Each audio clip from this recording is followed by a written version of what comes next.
So welcome to the RiVeR Project podcast series. We are delighted to be joined today by Dr. Edel Healy. Edel has been part of this work from the very inception.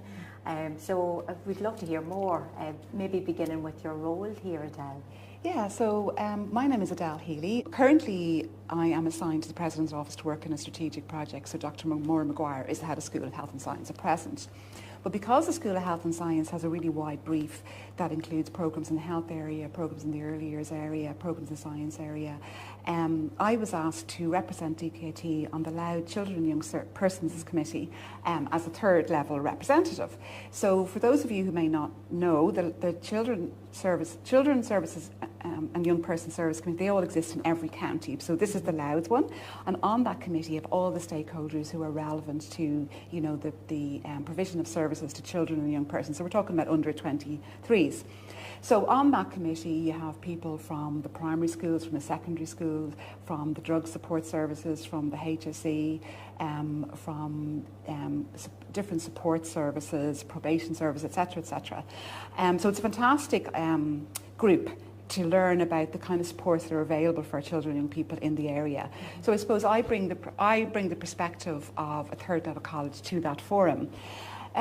As part of the work plan for that Children and Young Persons Committee, they had one area called, I can't remember the exact title, but I think it was protection from harm of children, and the whole area of domestic sexual and gender-based violence emerged. And what became apparent was that there was no accredited programme in that space for professionals or for people who are involved in that space. So therefore, I decided that this would be an opportunity for DkIT to work in partnership with other colleagues involved in that Children and Young Person Service Committee to develop a programme that would meet that need. Yeah, that's fantastic, Edel.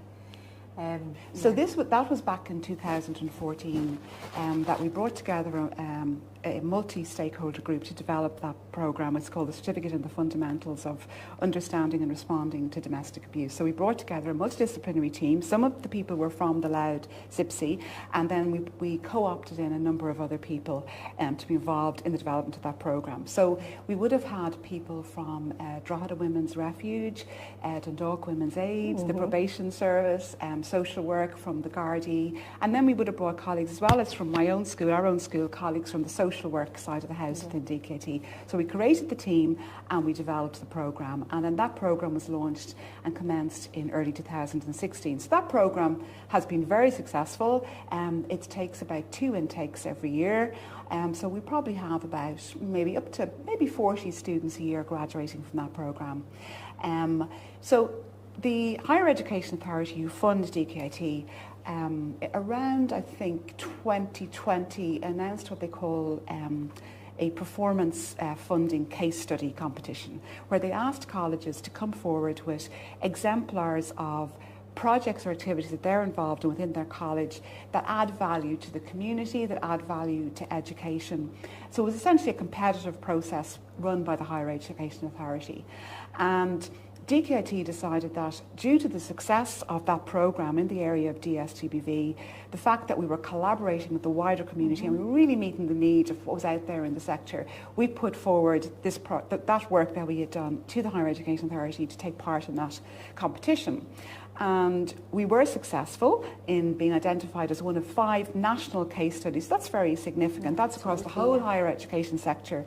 They picked 5 different projects that they deemed to be suitable to be awarded as performance funding. So we were awarded approximately close to €1 million for the RiVeR project.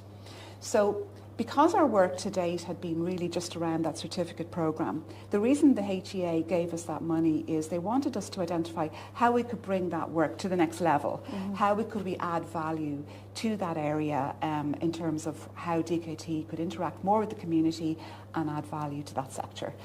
So we had to scope out a project, and hence came the origin of the RiVeR project. So the RiVeR project is a project which is funded for 3 years in the area of education, research and training. So in order to scope out what was needed in the field of DSTBV, we consulted with all the relevant stakeholders in the field, and we asked them, what do you need? What would be valuable?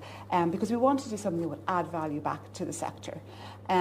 So because we're a third level institution and our core business is education, and education is one obvious output. So we have identified in the RiVeR project that we're going to develop a number of educational programs in different types of formats depending on what the needs are of the particular learner.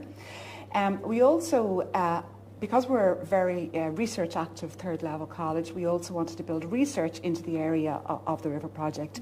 So we have funded 2 master's students to carry out research. Most importantly then, because I suppose where RiVeR began with, I suppose, DkIT collaborating with the community and collaborating with the sector. We wanted to further build that collaboration and create what we're calling an all-Ireland community of practice in that space. And so what we're doing in RiVeR is we're organising a number of activities over the course of each calendar year to bring together all of the people working or I suppose who are in areas related to the area of DSTBV to come together in different fora, either it's training workshops, conferences, discussing research, discussing relevant topics. So we see ourselves, I suppose, as a linchpin to the community, bringing people into DkIT to have a conversation about such an important topic. And it surely is, Edel. You had mentioned there about the various stakeholders, and so it seems from even the beginnings of the journey right through to the RiVeR project right now, it has a very interdisciplinary approach. And in fact, you had mentioned there a shared, like a whole island approach, so very much a shared approach. Could you talk to us a little bit about how, for example, I'm sure the listeners would be curious as to how you manage to recruit, like identify these stakeholders, how you manage to recruit them, and what does that bring to this? How does this enrich this project? So I suppose one of the core values of DkIT is to be an outwardly facing organisation and to engage with the community, and so I suppose that's a major strength of DkIT. So we put a big priority on reaching out to the community. So I suppose, as I mentioned, the origins of the RiVeR project was through the SIPC, so there were established links through that already. But then when we got the RiVeR project funding, then we decided ourselves to, I suppose, do a bit of analysis as to who were the relevant stakeholders in this field. So we literally would have contacted people by either email or by phone, explained to them about the RiVeR project, and then asked them if they were interested in becoming involved in whatever way they wanted to get involved. So one of the areas where we bring together a lot of stakeholders is at the governance level of the project. We have a steering committee, and on that steering committee we have what we feel are all the relevant stakeholders at a national level. So I suppose essentially we reached out, we contacted people who we know are relevant in that space, and we invited them in. And I have to say, we've been blown away by how giving of their time all of these people are. Because what that brings to us here in DkIT is it brings a real richness to the discussions. It makes sure that the work that we're doing is relevant, that we're coming up with initiatives that actually are needed in the sector. So I think that cross-disciplinary involvement at a steering committee level is really valuable to make sure that we stay on track with our objectives of the project and that we're doing stuff that makes sense. As well as the steering committee for the project, we also have a number of working groups who work on different aspects of the project, and we bring people into those groups that have particular strengths that are relevant to what we might be looking at. And the people we bring into that, as well as external stakeholders, we bring in internal stakeholders within DkIT. So for example, we have a group that's focusing on dissemination and communication. So as well as colleagues from within the sector of DSTBV, we have representation from our marketing communications office here in DkIT who have expertise in that type of space. Yeah, and you can really see that at work across those various projects that the RiVeR project are working on.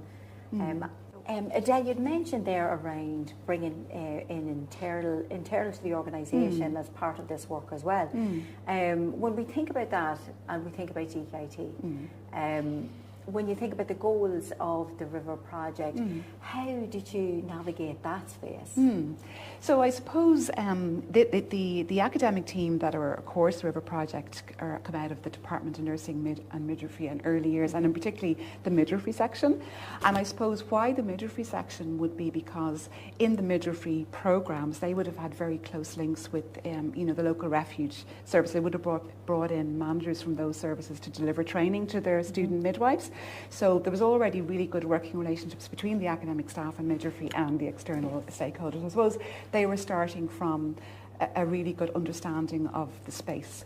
So when you go to develop an academic program in a third level college, you have to bring around a group of relevant academics who can write the curriculum. So what we would have done within the school is we would have created what we call a program development team. So that would have incorporated people from the school management team, people from the midwifery section who were already in that space.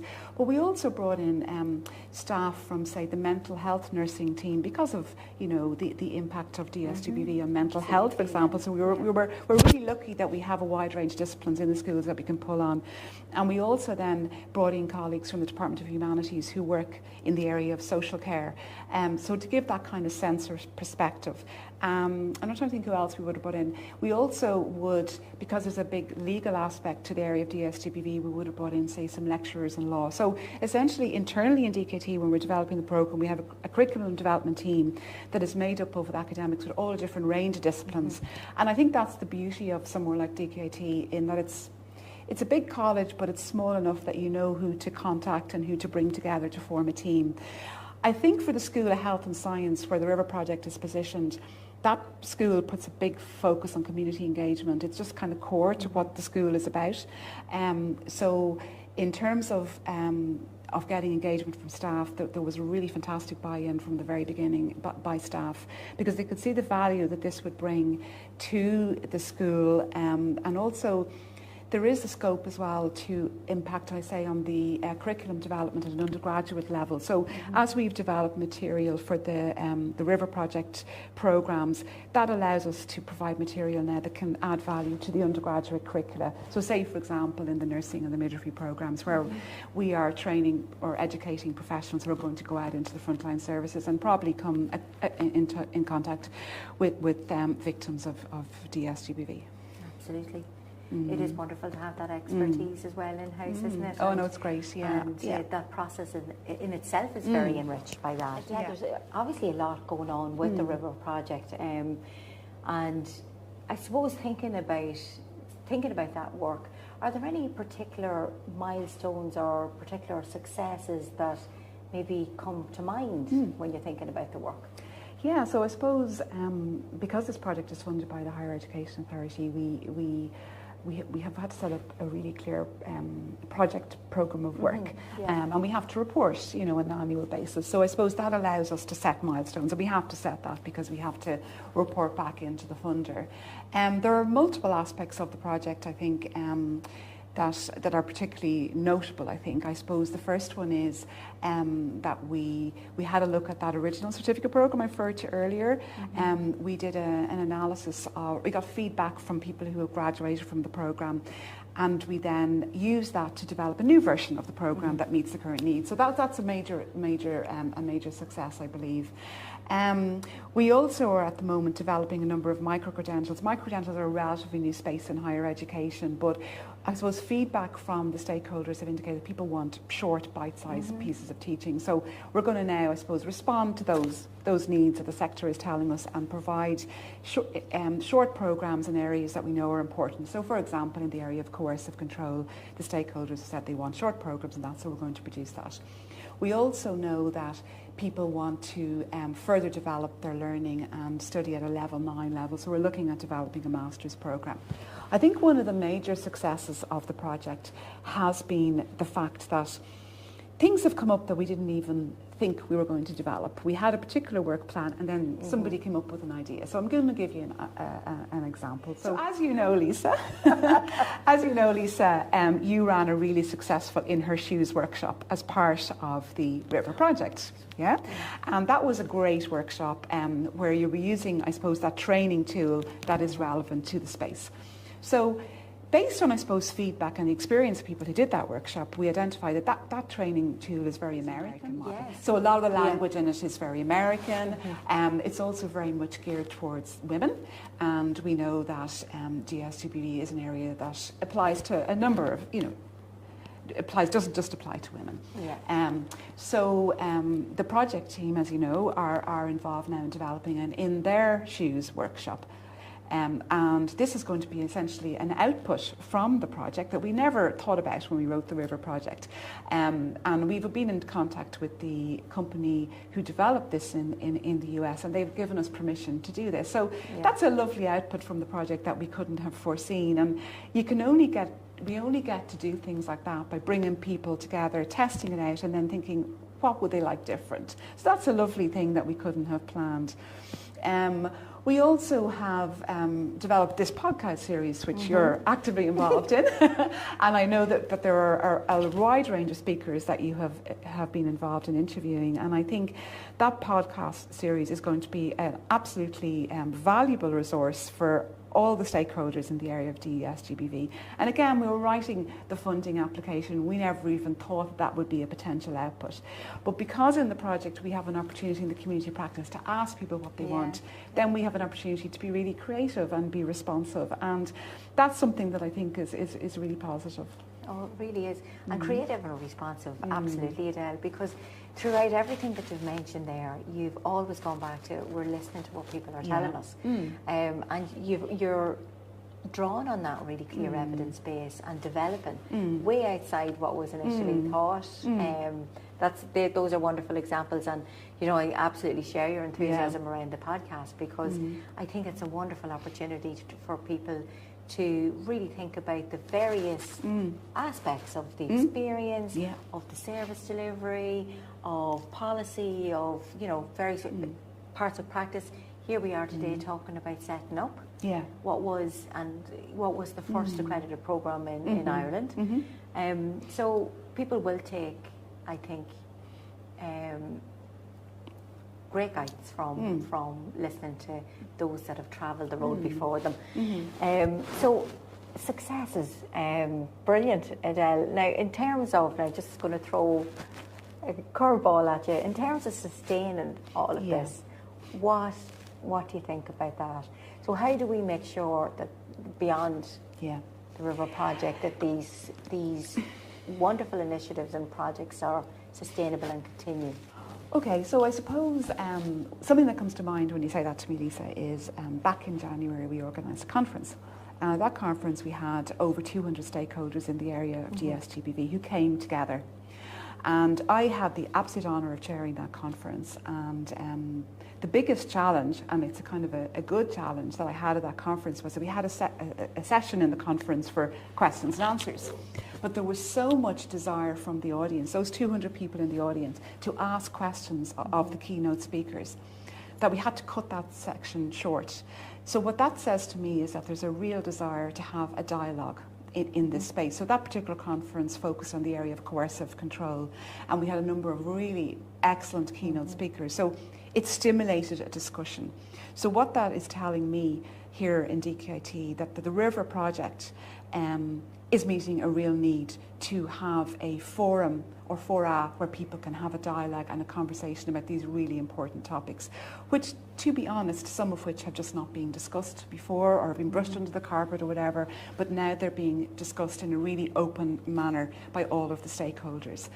So by creating the RiVeR project, we had an aspiration, which was an aspiration at the time, to create an all-Ireland centre of excellence. Probably a lofty aspiration, probably, but I actually think, without sounding too arrogant, we have achieved that. And we don't want to stop this when the project comes to an end. The project comes to an end in December. So at the moment, the project management team are really actively considering, and in consultation with the project steering committee, what's the next step for RiVeR 2, so to speak. The project will come to an end in December 2025. So obviously, to continue the project, we will need funding.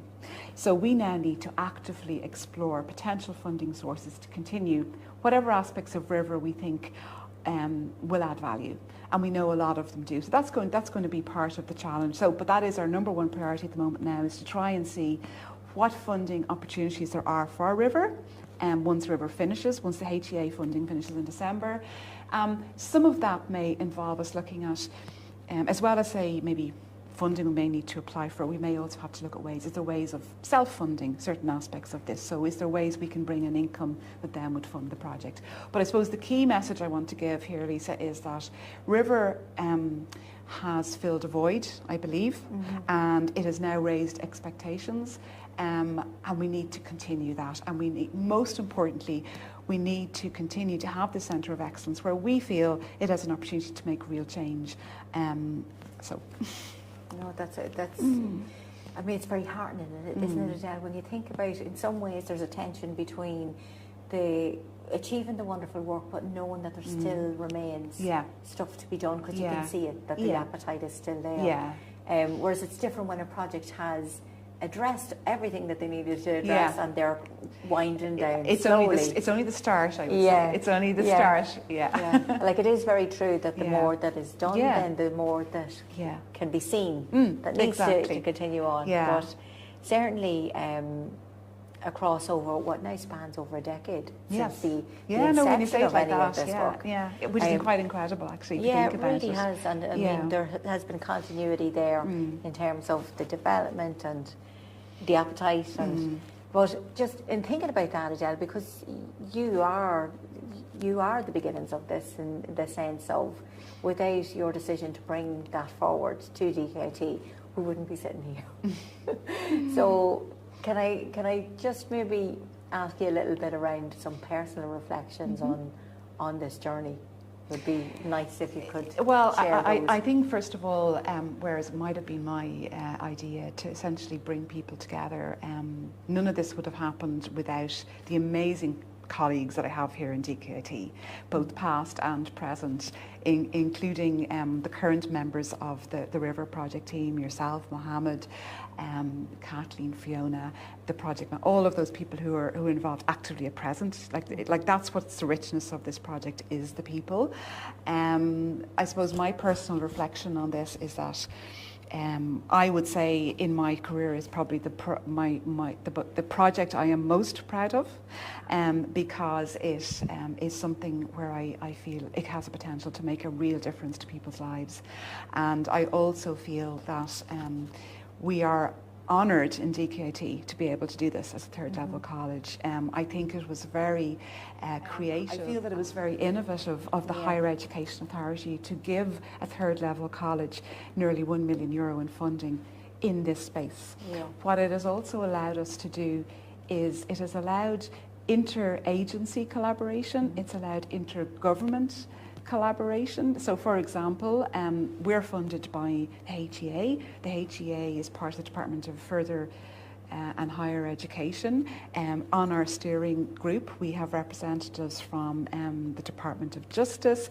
We have people who work within the HSE, linked to the Department of Health. We have people who work in Bernardo's who are linked to the Department of Children and Youth Affairs. We have CUAN, the new DSGBV agency that was established, who we are now in discussions with. So I suppose what I am most, from my personal reflection, I think the value of bringing people together and the fact that DkIT has been able to do that, I think is something as a third level college we should be very proud of. Absolutely, most definitely. I'm going to say that that's all of our questions, unless there was anything. So I suppose really I'd just like to take this opportunity to acknowledge the work of the project team. So in particular the project lead, Dr. Kathleen Allen, who I think is an incredible leader in this project and is really fantastic at bringing all the stakeholders together. The work of yourself, Lisa, in the research capacity, and Mohammed in the educational technology space, and all of my colleagues from the School of Health and Science, and all of the people on the steering committee and the working groups who give their time, and colleagues within DkIT, because it is a team effort and none of this would be successful without a team. Absolutely, that is a beautiful note to end on. So thank you, Dr. Edel Healy, and thank you to our audience who have joined us, and please join us for the next episode of the RiVeR Project podcast. Thank you. Thank